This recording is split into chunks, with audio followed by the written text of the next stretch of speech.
Ayan, good morning guys. Ayan, mamimitas tayo ng tinanim nating sili. Dahil yung iba naglalaglagan na oh. Maulan kasi ngayon guys, kaya nagbubungahan na naman. Ito, ang liliit lang niya. Ito yung guys, yung bell pepper na sili. Kaya pinitis ko na, sayang.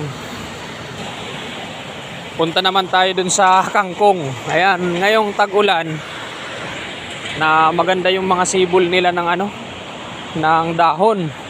Ito, mayroon naman tayo itong kangkong oh. Ayan, pwede na naman tayong mag-harvest ng kangkong. Ang ganda naman ng kangkong natin oh. Ayan, yan, may mga damo-damo na kasi. Tapos dito naman, kamote. Medyo may namitas ata ng talbos, kaya konti lang. Ayan, basta tag-ulan, dyan banda dumapo ay yung damo. Maraming sana dyan, marami rin sanang kangkong. Ang tataba pa naman nung kangkong guys. Ayan oh.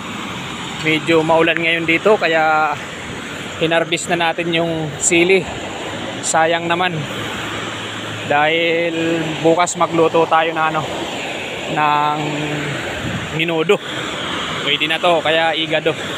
Ayan, thank you for watching guys. Ayan, maulan na araw at mapagpalang araw po sa inyong lahat. Sa lahat po na makakapanood ng aking video, pwede po kayong mag-like, comment, and share. Thank you so much.